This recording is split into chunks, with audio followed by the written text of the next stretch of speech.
Top Med Talk. Well, hello and welcome to Top Med Talk. I'm Desiree, Chappell, your host, and we are here at EBPOM World Congress 2022, the 25th anniversary of EBPOM.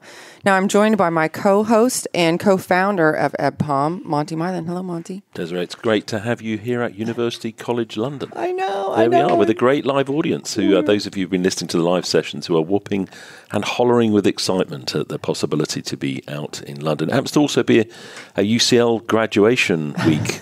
So it's quite a few people around. Oh, it's so lovely to be back in London. It's bright and sunny. I know all of you are surprised, but it is. It's gorgeous. It's always bright. The sun always shines on EBPOM.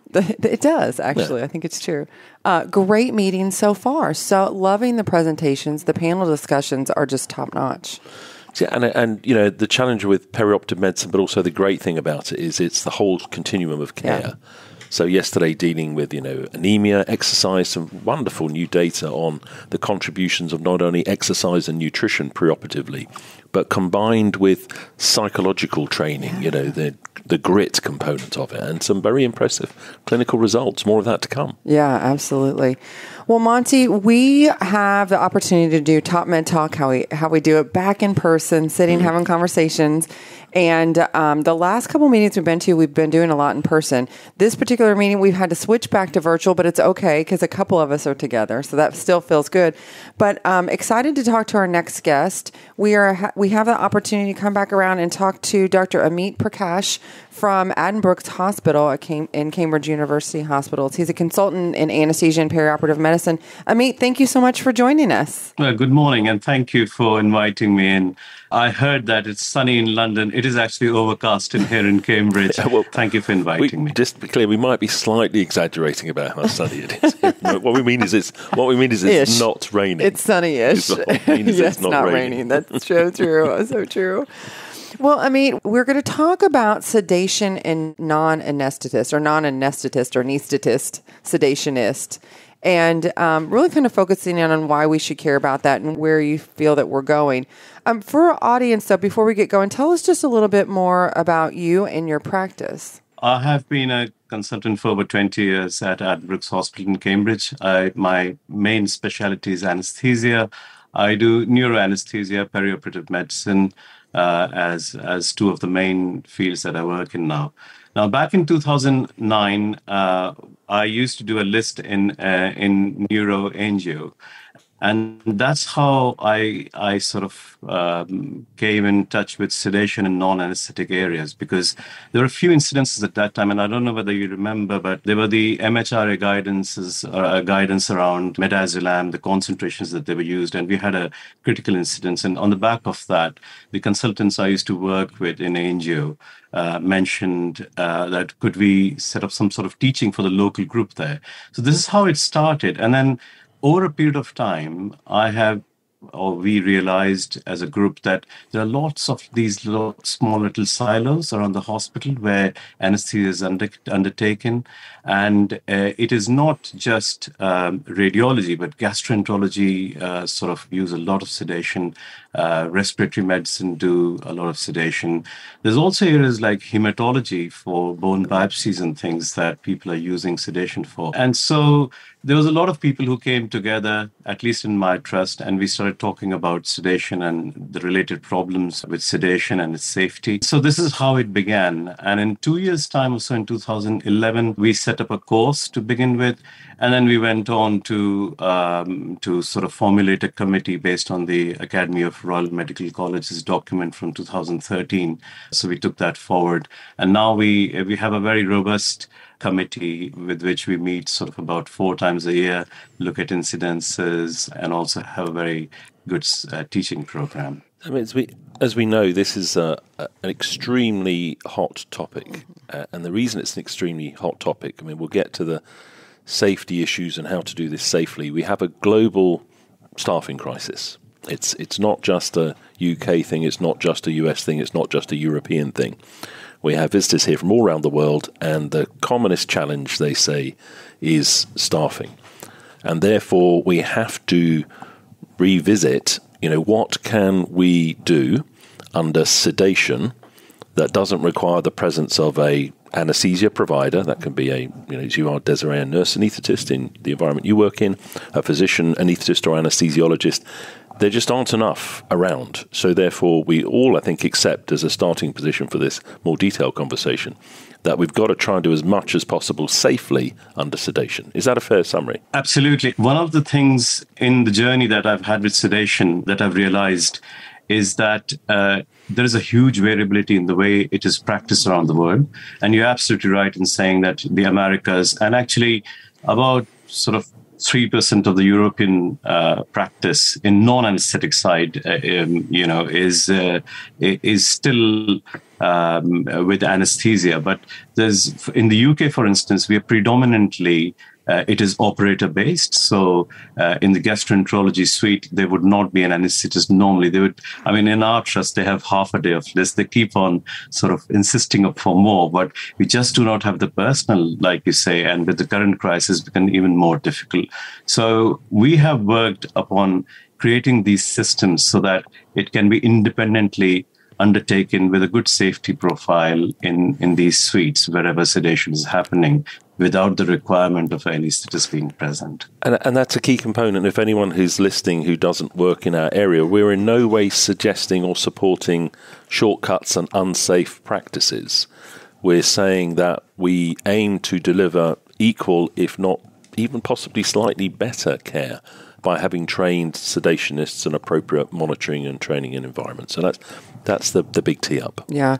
And, it's really interesting. I'm just thinking about it in our practices in the U.S. It's highly variable, but there's really been an expansion within the hospital system right now to bring in anesthesia providers, to help with the shortfall of nurses, because traditionally nurses always did sedation in the different non-operating room areas of the hospital. And the shift has been really kind of interesting because, first it was, well, maybe we have more complex patients, so we need a higher, level of expertise. Then it's a workforce issue. Then it's an expansion of just volumes and things like that. But now we really are in a crisis because we don't have enough providers in anesthesia. There aren't enough nurses.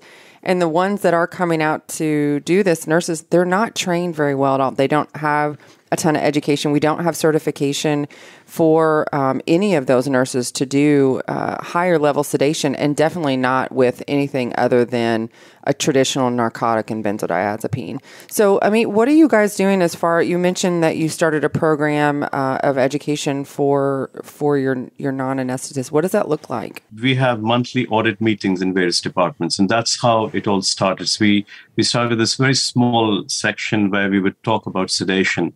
And as I started looking into it a little bit more, I realized that the Royal Colleges for individual specialties were starting to look at sedation because they see this as an area where there could be potential problems in future. So I think the colleges are working towards it, but there's not a structured way that the trainees in other specialties, and I'm talking about non-anesthetists completely, would go through a sedation module, so to say. So we thought that the first thing we need to do is to highlight that there is actually a problem. In the anesthesia world, as Prof will agree with me, we have known about monitoring, about sedation-related incidences, and how tricky sedation can be for a very, very long time.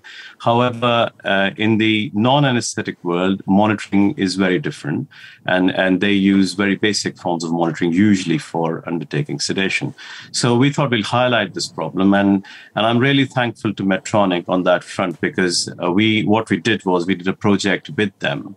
And this was a quality improvement project, which we did in 2018. It took us literally 2 years to complete, just because of the specialties which were involved were very varied. So we used, so it was interventional radiology, respiratory medicine, gastroenterology, and interventional radiology.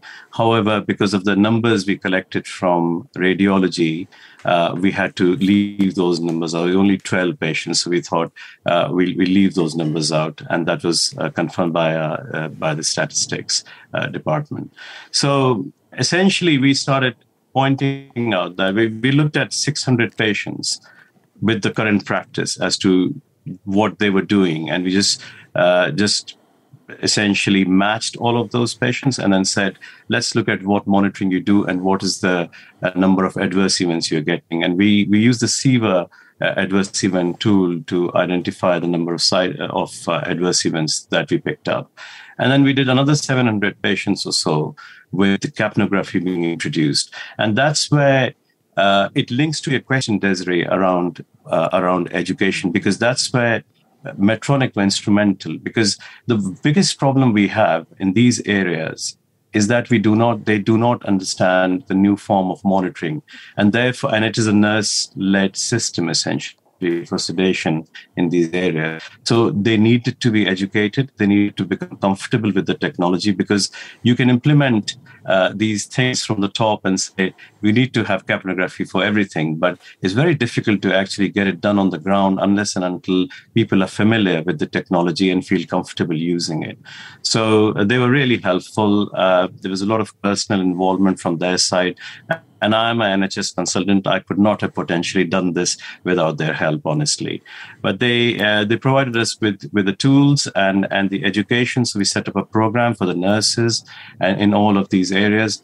And then we undertook this project for over 2 years. So we did 700 consecutive patients who were having capnography as a form of monitor apart from ECG and blood pressure and saturation. And the results were really remarkable. We knew right from the beginning that capnography makes a difference and it prevents complications, but I didn't expect a number of 43% reduction in complication rate with capnography being introduced in these areas. And another very interesting part was that the multivariate linear regression on the data that we had showed that the significant factor or the significant monitor was actually capnography. So that is the monitor which actually reduced the number of adverse events and not the other monitors, which was really interesting to note. And now this paper has now been published in the Frontiers of Medicine in May this year, I think. So, yeah, I mean, I think education is absolutely key. Apart from educating people on the ground, like we did with the help of Medtronic, we also have sedation courses. And I realized again that the sedation courses can't be just for doctors, and therefore we have sedation courses for nurses as well, so that there is learning on both sides and cooperation so that we can take this forward. And I mean, does that come with a form of certification now? And alongside that, are there standards for the monitoring where people say, well, you really must be doing capnography as part of your monitoring suite now? Or is that still a work in progress? I'd say it's work in progress, but I think we are ahead of the curve at Addenbrookes for sure, because what we have through the sedation committee, what we have implemented now is at least 12 CPD points in every 5 years. So that is what any practitioner who undertakes sedation here does. And also created some guidelines and protocols for people. So we don't say that, there needs to be anaesthetist present, but we have guidelines for people to look at, okay, you need to have this severity of patient that you can do sedation on. You need to have at least one person who is, we started with advanced life support training, but now we have moved on to intermediate life support training. So ILS trained person within the suite.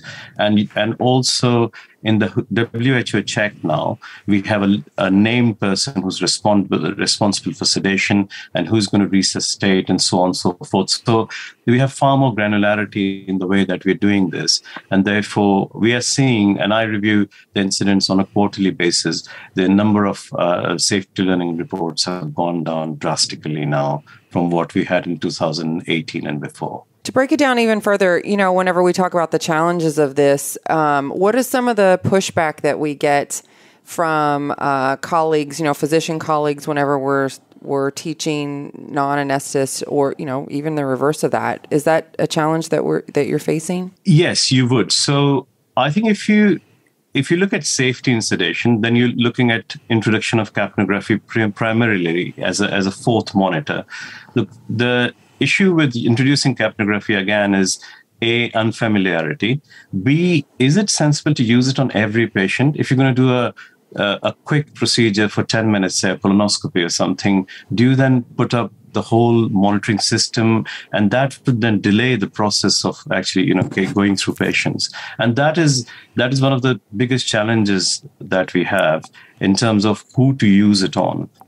So we did a retrospective analysis on the study that we did here, and we realized that there were certain procedures in at least these three specialties, so cardiology, respiratory medicine, and gastroenterology, which were definitely requiring far more sedation, a deeper plane of sedation, and they were also requiring a lot more analgesia afterwards. And those are the patients or the subgroups of patients that we need to probably target on, rather than using it as a blanket and say, use capnography for everybody. And that's where I think one of the challenges lies, because if you do not put it as a